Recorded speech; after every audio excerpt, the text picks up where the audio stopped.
Hello guys, स्वागत है आप सभी का हमारे इस यूट्यूब चैनल में जहां हम बात करते हैं फाइनेंस एंड टैक्स से जुड़े टॉपिक्स की। आज की वीडियो में हम डिस्कस करेंगे जीएसटी नंबर लेने के बाद आपको एज अ टैक्स पेयर किन 7 बातों का ध्यान रखना बहुत ज़रूरी है। अदरवाइज आपके जीएसटी डिपार्टमेंट से नोटिस इशू हो सकता है या फिर आपको हेवी पेनल्टी भी पे करनी पड़ सकती है। लेकिन अगर आप इन बातों का ध्यान रखेंगे जो मैं इस वीडियो में आपके साथ डिस्कस करने वाला हूँ, तो आप सेफ साइड रहेंगे और कोई भी नोटिस आपके खिलाफ इशू नहीं किया जाएगा। तो चलिए गाइस, आज की वीडियो की शुरुआत करते हैं। सबसे पहला पॉइंट मैं आपको बताना चाहूँगा, बिजनेस नेम बोर्ड पर अपना जीएसटी नंबर ज़रूर लिखवाएं। जब भी आप प्लान कर रहे हैं कि आपको अपने बिजनेस का नेम बोर्ड बनवाना है, तब अपने नेम बोर्ड पर आप अपना जीएसटीआई नंबर ज़रूर लिखवाएं। जैसे कि आप देख सकते हैं, rule 18(2) of CGST SGST rule हमें ये कहता है कि अपने जीएसटीआई नंबर को अपने नेम बोर्ड पर, बिजनेस नेम बोर्ड पर लिखवाना ज़रूरी है, चाहे वो प्रिंसिपल प्लेस ऑफ बिजनेस पे लगाया गया हो, चाहे एडिशनल प्लेस ऑफ बिजनेस पे लगाया गया हो। जैसे कि आप इस 2 इमेज में देख सकते हैं, मैंने दिखाया है कि ये एक बिजनेस नेम बोर्ड है और ये सेकंड बिजनेस नेम बोर्ड है। इन्होंने जो है अपना जीएसटीआई नंबर अपने बिजनेस नेम बोर्ड पर लिखवाया है, और लेकिन इन्होंने नहीं लिखवाया। लेकिन अगर मैं आपको बताऊं, अगर इन दोनों के पास अगर जीएसटी ऑफिसर्स जाएंगे तो इन भाई साहब को तो कोई दिक्कत नहीं होगी, लेकिन इन भाई साहब को दिक्कत आ सकती है। दोस्तों, मैं आपको बताना चाहूँगा, एक हेवी पेनल्टी जीएसटी ऑफिसर्स के द्वारा इन भाई साहब को दी जा सकती है। तो आप इस लिस्ट में नहीं आना चाहते, तो जब भी अपने बिजनेस का नेम बोर्ड बनवाएं तो अपने जीएसटीआई नंबर को अपने बोर्ड पर ज़रूर लिखवाएं। यहाँ पर मैं आपको एक चीज़ और बताना चाहूँगा, एक टिप देना चाहूँगा। अगर आपका जो रजिस्ट्रेशन हो रखी है आपके फर्म की या कंपनी की, आप कंपनी है या एक लिमिटेड लाइबिलिटी पार्टनरशिप है, तो उनको भी एक अलग नंबर दिया जाता है जो कि इनके सर्टिफिकेट ऑफ इनकॉर्पोरेशन पे लिखा गया होता है। कंपनी के केस में सिन नंबर होता है, कंपनी इनकॉर्पोरेशन नंबर, और एलएलपी के केस में एलएलपीआईएन नंबर होता है, limited liability partnership incorporation number. जैसे कि आप देख सकते हैं, आरआईसी एनर्जी जो है एक कंपनी है, तो इनका सिन नंबर भी यहाँ बोर्ड पे लिखा गया है। तो अगर आपकी कंपनी है तो अपने सिन नंबर को यहाँ पे लिखवाएं। अगर आपकी एलएलपी है, एलएलपीआईएन है, तो अपने LLPIN number, limited liability partnership incorporation number को यहाँ पर ज़रूर लिखवाएं, ताकि आपको फ्यूचर में किसी भी दिक्कत का सामना ना करना पड़े। लेकिन ज़्यादातर टैक्स पेयर्स इन बातों को इग्नोर कर देते हैं और फ्यूचर में उनको दिक्कतों का सामना करना पड़ता है। लेकिन दोस्तों, आप उन टैक्स पेयर्स में मत आइए। आप अपने जीएसटीआईएन नंबर को अपने नेम बोर्ड पर, बिजनेस नेम बोर्ड पर ज़रूर लिखवाएं। तो चलिए दोस्तों, अब हम सेकंड पॉइंट की तरफ बढ़ते हैं, जहां मैं आपको बताऊंगा, अगर आपके एक से ज़्यादा प्रिंसिपल प्लेस ऑफ बिजनेस के साथ साथ एडिशनल प्लेस ऑफ बिजनेस हैं, तो इस केस में आप क्या करें। दोस्तों, मैं आपको बताना चाहूँगा, जैसे ही कईयों के क्या होते हैं कि एक से ज़्यादा एडिशनल प्लेस ऑफ बिजनेस होते हैं, तो वो हर जगह अपने जो है बिजनेस नेम बोर्ड को नहीं लगवाते, केवल एक ही लगाते हैं और प्रिंसिपल प्लेस ऑफ बिजनेस के सामने लगा देते हैं। दोस्तों, ऐसी गलती आप बिल्कुल मत करिए। आप जो है जितने भी आपके एडिशनल प्लेस ऑफ बिजनेस हैं, एक से ज़्यादा जगह आपने अपने वेयर हाउस खोल रखे हैं, तो सभी जगह अपने बिजनेस नेम बोर्ड को जीएसटीआई नंबर के साथ लगवाइए, ताकि जब भी जीएसटी ऑफिसर्स के द्वारा फील्ड विजिट की जाए तो वो नेम बोर्ड उनको विजिबल हो, वो इजीली देख सकें, और कोई भी जो है इसके ऊपर पेनल्टी आपके नाम पे कोई इशू ना हो और आपको कोई एक्स्ट्रा पेनल्टी, हेवी पेनल्टी ना देना पड़े। दोस्तों, मैं इस इमेज के थ्रू आपको समझाऊंगा कि आप ये ऐसा कैसे कर सकते हैं। एक केस आया हमारे सामने कि जैसे कि एक हमारे पास क्लाइंट थे, उन्होंने 2 फ्लोर ले रखे थे अपने, एक एडिशनल प्लेस ऑफ बिजनेस था उनका, एक प्रिंसिपल प्लेस ऑफ बिजनेस था। तो ऐसा आपके केस में भी हो सकता है। अगर केवल आपका एक ही है तो आप एक ही नेम बोर्ड लगवाएंगे, उसमें कोई दिक्कत नहीं है। लेकिन आपके एक से ज़्यादा फ्लोर ले रखे हैं आपने अपने वेयर हाउस के थ्रू, या अपने जहाँ पे ट्रेडिंग करते हैं आप, या फिर कोई मैन्युफैक्चरिंग करते हैं, तो आप उस केस में क्या करेंगे। दोस्तों, जैसे कि आप इस इमेज में देख सकते हैं, इन भाई साहब ने, इनकी XYZ लिमिटेड कंपनी है, इन्होंने 2 फ्लोर ले रखे हैं रेंट पे, ये यहाँ से बिजनेस करते हैं अपना। तो इन्होंने जो है एक ही फ्लोर के आगे लगवा रखा है अपना business name board, second floor के बाहर नहीं लगवा रखा। दोस्तों, ऐसी गलती ना करिए आप। जब भी एंट्री गेट हो उसके बाहर आप अपने बिजनेस नेम बोर्ड को लगवाएं जीएसटी नंबर के साथ हर फ्लोर पे, और एक मेन गेट के बाहर लगवाएं जीएसटी नंबर के साथ, ताकि जब भी फील्ड विजिट हो तो जीएसटी ऑफिसर्स आपके बोर्ड को ईजिली देख सकें, आपके जीएसटीआई नंबर को वेरीफाई कर सकें, और आपको इसमें कोई दिक्कत नहीं आएगी। लेकिन बहुत सारे टैक्स पेयर्स जो हैं इस पॉइंट को इग्नोर कर देते हैं और बाद में जाके उनको हेवी पेनल्टी पे करनी पड़ती है। तो ऐसी गलती आप ना करें, आप सतर्क रहें और ध्यान रखें इस बात का, ताकि आपको फ्यूचर में किसी भी तरीके का नोटिस जारी ना हो इस पॉइंट को लेके। दोस्तों, अब चलते हैं हम थर्ड पॉइंट की तरफ। थर्ड पॉइंट जो है बहुत ही ज़्यादा इंपॉर्टेंट है, जो ये कहता है कि जीएसटी सर्टिफिकेट भी लगवाए फ्रेम करवा कर।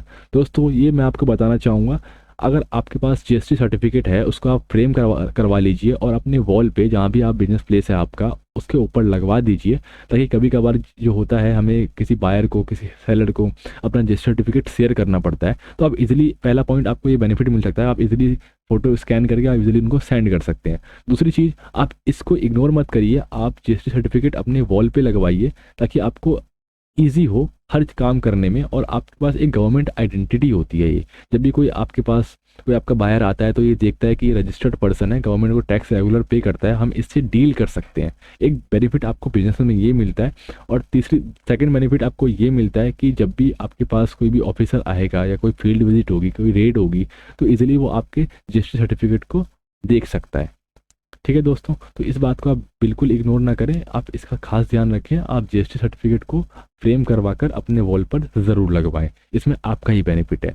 चलते हैं, अब बढ़ते हैं चौथे पॉइंट की तरफ। चौथा पॉइंट जो है हमें कहता है कि जीएसटी नील रिटर्न क्या होता है। दोस्तों मैं आपको बताना चाहूँगा, ज़्यादातर टैक्स पेयर क्या क्या करते हैं, उनकी सेल नहीं होती है तो वो अपने सीए को रिपोर्ट नहीं करते हैं, तो सीए जो कोई रिटर्न फाइल नहीं करता क्योंकि आपके पास सीए के पास डेटा नहीं आया, या आपके अकाउंटेंट को आपने डेटा शेयर नहीं करा कि आपकी सेल कितनी हुई है, उनको क्या पता लग रहा है कि सेल हुई नहीं है। आप बताओगे सेल नहीं हुई, तभी तो उनको पता लगेगा कि सर कोई सेल नहीं हुई है। तो ज़्यादा टैक्स पेयर अपनी सेल के बारे में नहीं बताते जब उनकी ज़ीरो सेल होती है। तो ज़ीरो सेल के केस में जीएसटी रिटर्न में जीएसटी की नील रिटर्न फाइल करनी होती है। तो अगर आपने अपने चार्टर्ड अकाउंटेंट को नहीं बताया कि मेरी ज़ीरो सेल है, तो वो नील रिटर्न कैसे फाइल करेगा।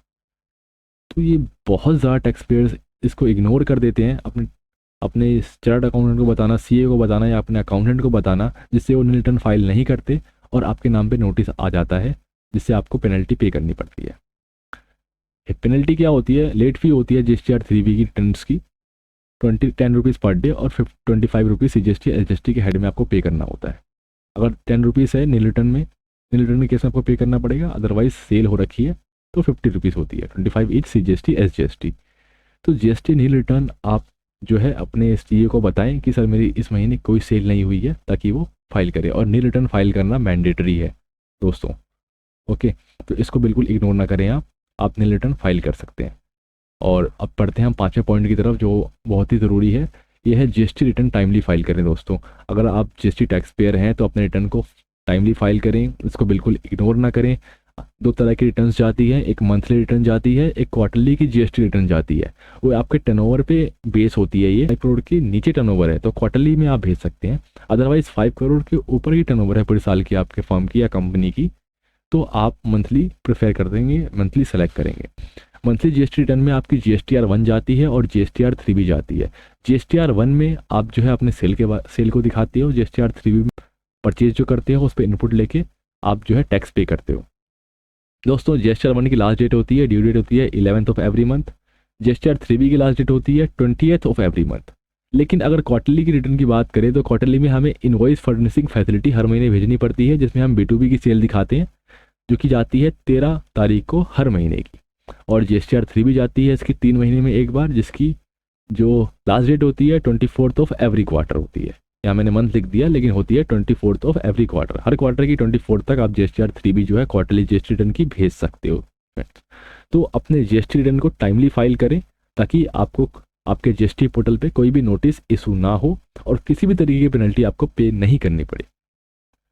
अब बढ़ते हैं हम छठे पॉइंट की तरफ। छठा पॉइंट क्या है, छठा पॉइंट हमें कहता है कि टैक्स पेयर जो है जीएसटी में आरसीएम की पेमेंट नहीं करवाते हैं।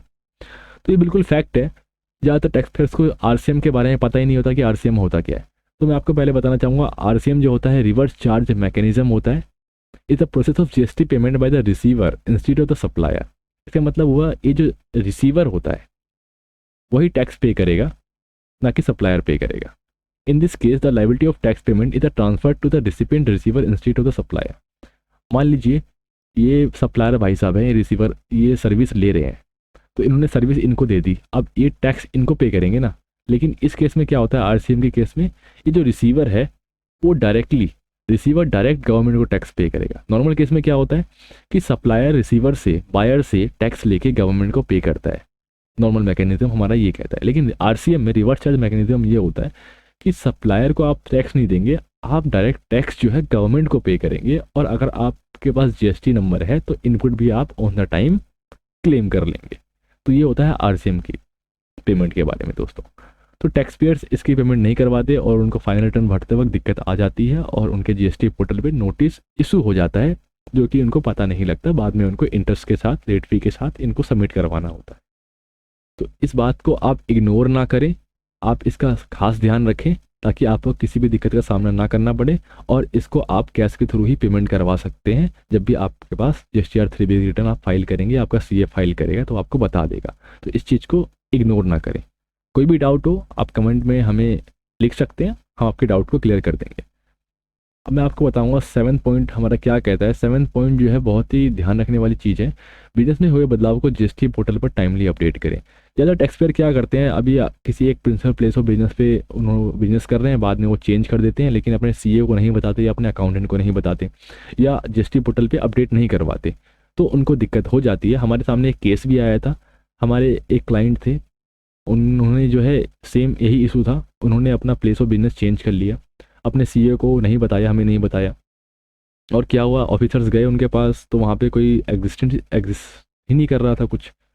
वहाँ गए, वहाँ तो कुछ था ही, अवेलेबल ही नहीं था। और GST पोर्टल पे अगले दिन एक नोटिस आता है जहाँ पे उनको 50,000 रुपये की पेनल्टी का एक नोटिस आता है, जो कि उनको कहा जाता है उस नोटिस के अंदर कि ये तो डिमांड पे करिए या कोई एक्सक्यूज़ अपना सबमिट करवाइए जो कि वैल्यूएबल हो, कि आप वहाँ पर हम गए, आप हम वहाँ पे अवेलेबल नहीं थे, वहाँ पे कोई principal place of business available ही नहीं था, इसका मतलब आप गवर्नमेंट को चीट कर रहे हो। तो उसी क्लाइंट को 50,000 रुपये की पेनल्टी, बहुत ही मतलब इसमें हमें बहुत ही रिप्लाई सबमिट करना पड़ा, उसके बाद भी हमें जो है इसके अंदर 50,000 रुपये की पेनल्टी जो है हमारे क्लाइंट को इस केस में पे करनी पड़ी, जो कि उनकी गलती के कारण हुआ था।